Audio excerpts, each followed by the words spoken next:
Welcome back to the channel, everybody. So guys, we're going to jump straight into the showcase today. Ragash in a Go Second Arena team. Actually, to be honest, he's kind of surpassed my expectations.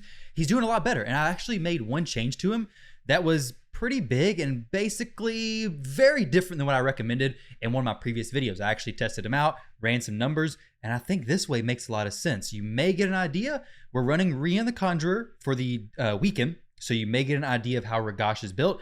But this team right here is definitely by no means what you have to use.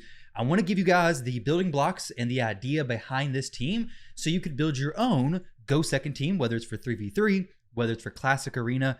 But I mean, let's be honest, guys, Classic Arena right now is pretty easy. So most of you are probably going to be finding more value in this, building a Go Second team for 3v3. So I'm going to do some of these Gold 5 matches.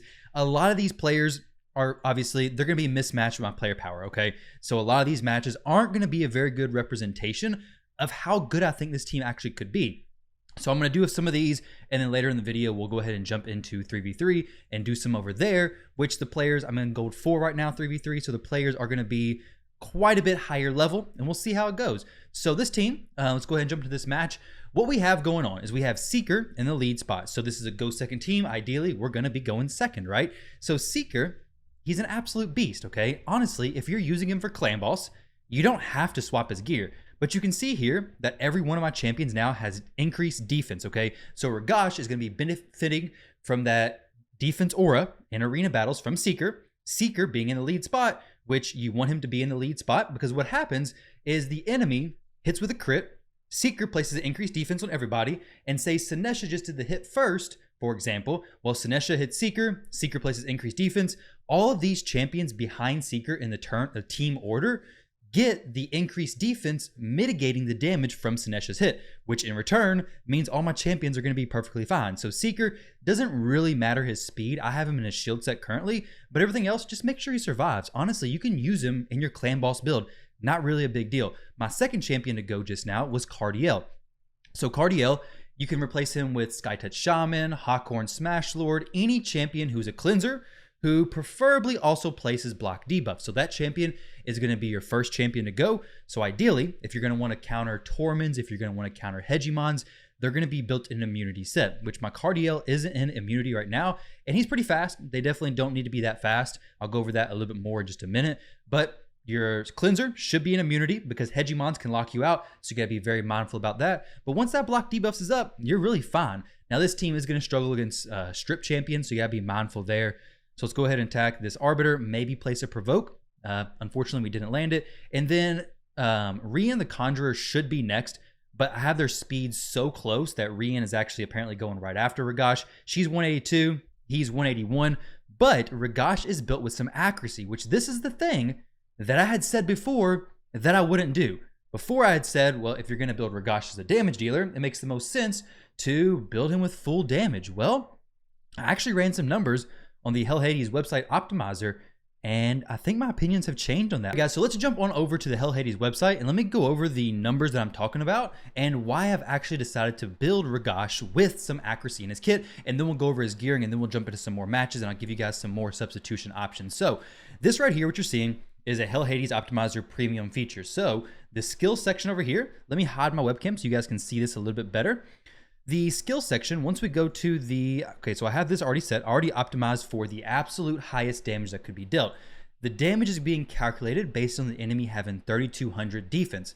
So when I mouse over the view button of this top thing right here, which is a lethal set, definitely dealing some good damage. If I mouse over this, you can see that Tiger's Great Claw on the left-hand side, 13,000 damage, and Fur Typhoon has 14,000 damage, almost 15,000 damage.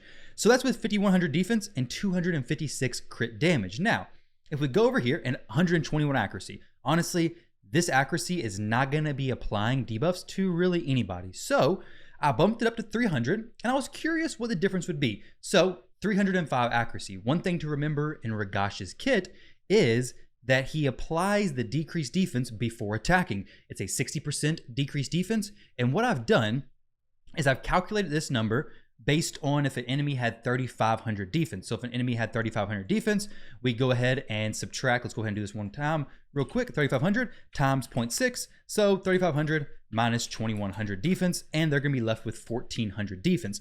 So this is actually a little bit more defense than was even calculated over here. So actual damage boost is going to be even more significant than you're about to see. But with 1400 defense, before we ever even attack, obviously the same mitigations coming from the savage gear, the lethal gear, whatever it may be. But you can see we have 15,000 damage from that A1 ability and then 18,000 damage from that Fur Typhoon ability. So 18,000 with the accuracy built in, with landing the decreased defense, or we have 14,000, almost 15,000 from there. So we have a 3,000 damage boost from having the accuracy and landing that decreased defense. Now, if you're using a champion like Madame Ceres, you obviously don't really need that decreased defense being applied because Madame Ceres can do that herself. Well, if you're going to bring a strip champion in this team anyways, and he can apply this without any weak hits, nothing like that, so you don't have to worry about weak hits happening, the same as Madame Ceres, and he could have benefits from stun, honestly, it gives you a solid reason now to bring in Rian the Conjurer, who places Weaken. So what Weaken is going to do, it's going to allow this ability that's doing 18,000 damage to basically be boosted by 25%. So we're doing 18,000 damage, boosted by 1.25, 25% damage boost, 22,000 damage, 22,500 damage is what Ragash is going to be doing if you're bringing in a weakened champion alongside Ragash. And to make it even better, Rian the Conjurer is a free champion from the Doom Tower, but you can definitely still bring Madame Ceres, any strip champion. Basically, the idea here is that if you're going against a team who has maybe block debuffs, anything that's annoying, maybe increased defense, strengthen, whatever it may be, obviously bringing a strip champion is going to be a massive, massive benefit. So Sathalia, Madame Ceres, Kaimar, Rian the Conjurer, I think is a very, very good option. Obviously, if you're bringing in Madame Ceres, don't build Ragash with accuracy, because if you build him with accuracy, it's kind of a redundant debuff, to be honest, and then she's only placing increased attack as far as the different debuffs go. So if you're bringing Madame Ceres, don't worry about accuracy per se, and if you're not bringing Madame Ceres, maybe build him with some accuracy. You guys can run the numbers yourself. If you have the HH Optimizer Premium feature, you can run the numbers, make the comparison. Maybe if you put accuracy on him, maybe it'd make a drastic difference in the damage. Maybe it wouldn't be worth it to you. But for me, it's definitely seeming to be worth it because now I place the decreased defense and I have a chance to place a stun if I don't kill everybody. So it's great, but he just so happens to be smacking hard enough that he's killing everybody. So definitely a very, very interesting build. And I'm kind of walking back on what I said as far as don't build him with accuracy, because most of the time with damage dealers, you don't really build him with accuracy because you're going to need so much. But in a go second team, you're not going to be fighting those super tanky teams most of the time, right? Like this team right here, I'm not going to attack this. If I attack this team, this Lydia is a +1. She's bringing 100 resistance to the team. That's literally a third of my Ragash's accuracy. So there's no way I'm bringing that, okay? I'm not going to attack this team. This would literally be just asking to lose. He's not going to apply anything anywhere. So you have to be very smart and understand where your strengths are and where your weaknesses lie. In a go second team like this, going against a Madame Ceres isn't the worst thing in the world because you do have secret place in that increased defense, but it's going to be a little risky, especially when you go against a champion like Trenda, who's going to be strong affinity versus Ragash. So he's going to weak hit her or have a higher chance of weak hitting her. Plus, she's an absolute monster. So they're probably going to one-shot me. He does have a reaction piece. Doesn't really matter. You don't need that. But if you can fit it, that's great. So this team, Seeker did die. He probably has Bulwark and everything else to make him soak even more damage. Not a huge deal, apparently, because we're going to remove everything, place Weaken, turn it to one-time speed, and let's see. Boom. Okay, so Seeker got weak hit, which means no stun gets placed, but the decreased defense is still placed, which means everybody else on my team does do some solid damage still.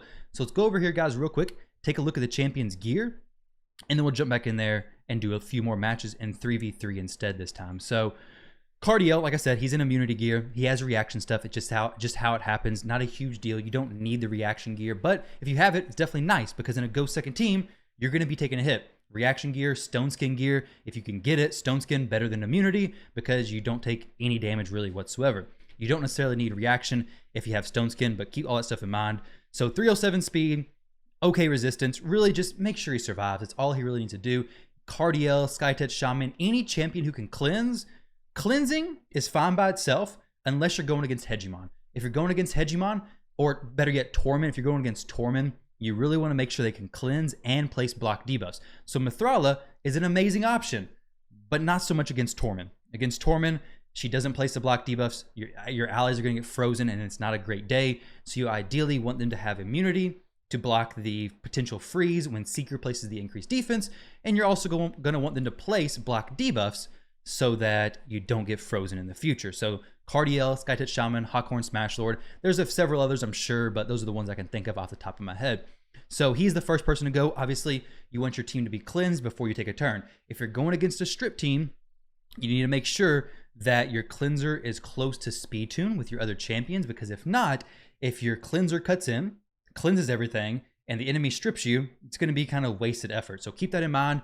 If you're going against strip teams, you want to make sure your entire team is pretty close in speed tune. But if you're not going against strip teams very often, then you can definitely have your cleanser quite a bit faster. Not a huge deal whatsoever. So my second champion to go is going to be Seeker. So Seeker is really just there to soak some damage. So Seeker's role, Bulwark, you can have a shield set, you can have a guardian set. If he's really just not staying alive, you could definitely throw Stone Skin gear on him so he can stay alive, maybe put some accuracy on there, land that provoke. But his main thing is this A3 ability. Heals this champion by 20% HP and places 60% increased defense on all allies for 2 turns when hit with a critical hit. So obviously, if you're going against a team that's not critting, then you're not going to place this. But if you're going against a team that's faster than you, damage dealing team, Hegemons, whatever it may be, they're probably going to crit. Not very many Hegemons can nuke through a pretty good shield set Seeker with this passive procking, okay? So a lot of Hegemons won't even run crit to kind of prevent that or kind of circumvent that. But if this activates, then yeah, there's no chance that Hegemon's going to nuke unless you're going against a crazy damage dealing Hegemons. The third champion to go is Rian the Conjurer. The main thing with your strip champion, Sathalia, Madame Ceres, whoever it may be, make sure they can survive. So if you can have Stone Skin, that's going to be even better. But I don't really have Stone Skin, not an actual full set. So Stone Skin, if you can get it, great. If not, don't worry about it. Only 502 accuracy. Honestly, get as much accuracy as you can. Get them to be very close in speed tune with your Ragash or whatever champion else you're using here. Really, any champion can go here. But whatever champion you're using, make sure they're very close in speed tune, because if they're not, then you could strip, the enemy could cut in, and then it could just be a bad day for you. So make sure they're very close. Rian brings a few nice benefits. Block buffs on the A1, strip and a weaken on the A2, and then a res on the A3. So one weakness with this team is we have no res, except for Rian. Rian's res is very nice. We can pick up Cardiel if he dies. We can pick up most likely Ragash if he dies. And then once that happens, the match is going to be a little bit easier. So Rian, definitely a very good champion. The masteries are pretty basic, just stacking accuracy, nothing super special there. And then Ragash. So my new build with Ragash is going okay defense. Well, I went ahead, like I said, I used the Hell Hades optimizer. The accuracy number down here at the bottom is really going to depend on your account level. So if you're on lower level of arena, 200 accuracy, anything is probably going to be okay. I mean, he has 151 resistance. It all depends on where you're at. So some people are going to need 300 plus accuracy, and some people are going to be perfectly fine with even 200 accuracy. So it really just depends on where you are, and if you even want to land the decreased defense or not on the potential stun. But this build right here seems to be working well. He's not crazy high crit damage, but we're having 2 different debuffs going off on the enemy, plus an increased defense on him, plus Seeker's aura, giving me an extra 30% defense. So he's getting a lot of defense boosted and pretty decent crit damage. I may actually even be switching this necklace. This is what the optimizer suggested me because it does have the extra accuracy on it, but I may be swapping this out for a little bit extra damage boost, but we'll see. So far, it's been working out pretty well in my opinion, but just stack the damage, get savage, get cruel if you can, get whatever you can to make him hit as hard as you can while keeping in mind the accuracy is going to boost his damage significantly. So just weigh out the pros and cons. If your damage is going to drop significantly, if you try to add accuracy, don't add it. But if your damage is going to increase and you're going to do even more damage with the accuracy, do it. It all depends on your gear. Some people, their gear is going to be perfect for this. Some people are going to have the exact accuracy substats, no problem. But some people, it's not going to make sense, right? Some people aren't going to have the accuracy rolls in the gear. It's just not going to work for you. So either way is perfectly fine. If you don't have the accuracy, just bring Madame Ceres if you have her, or bring any other strip champion. It's not a big deal, but just there's some ideas for you guys. So hopefully you can take that for what you may, build this team, and have some success with it. These are the masteries that I've went. Basically, I just want him doing as much damage as possible. So we have the extra burst damage. Honestly, I don't really need Opportunist because I don't have anybody doing stun, sleep, fear, true fear, freeze, or petrification, at least not consistently on all of the enemies. The support, just some extra accuracy. This isn't really doing anything, but this mastery setup, it's okay so far. So a little bit of testing I've done with him. I'm liking it. So let's go ahead, go back into the arena. Actually, let's go to 3v3 this time. So we'll jump over here. I'm probably just going to skip the first 2 matches. Let's see. Oh, man, this is going to be an interesting team. But, guys, this is don't judge me if we lose this one, okay? If we lose this match, don't judge. We're going to take out the other 2 teams, basically. Only use this one right here. +3 Arbiter, Hegemon, +3 Foley, +2 Mithrala. So, guys, if this works, then you need to trust me and build this team. If it doesn't work, well, still trust me and build a team. But if you guys are enjoying this, leave a like on the video. Leave a like now, subscribe now, before I lose and you decide this is all wrong. I think we're going to be okay, to be honest. I think we're going to be okay. Except for the fact Mithrala is not going to be stripped. Okay? We survived the Foley nuke, which is huge. Because remember, Ragash is weak affinity. So the Foley nuke, not a big deal. We're going to buff everybody up. Let's go ahead and see what happens here. As long as we kill Arbiter, we should be okay. Okay, we did not strip the Arbiter, unfortunately. And Ragash is not going to strip her either, but maybe we can stun her? Maybe. Let's see. Okay, we did stun her. Sweet. Okay, so we did get the stun off on Arbiter. We got nuked down by the Foley, but we're going to go ahead and kill... I got to kill Arbiter, right? I don't know if she's used her speed boost or not. So there we go. We killed Arbiter. Remember, we do have the res coming over here from Rian. So if somebody dies, Rian's going to pick them up as long as we don't get block revive from Foley. And there we go, guys. So go second team. We have a Hegemon, a +3 Arbiter, Mithrala, and a Foley. So like I said, those classic arena teams are going to be a little difficult for me to give an example for. But this team, the way this is built right now, is going to work against these higher level teams for sure. Now, obviously, if you don't have all these champions, I've given you guys some other options, and hopefully you can take from that and build your own team, kind of get an idea how this team works. Obviously, we're using a bunch of different synergies, but so far, I think it's working pretty good. Let's see if it works against this team, okay? So I said Torments, Hegemons, and just go second in general. Obviously, it's going to be weak against strip champions. However, this up here is not going to be a huge deal because while we're going to get stripped, we should be able to have Cardiel place the block debuffs, but maybe not. That's going to be the worst thing. If he strips his immunity, we could be in a bad spot, okay? As long as he wakes up and doesn't get frozen ideally. So we are frozen. If Cardiel gets to cleanse, we're good to go. But if he doesn't, we're in a bad spot. I'm thinking right now we're in a bad spot.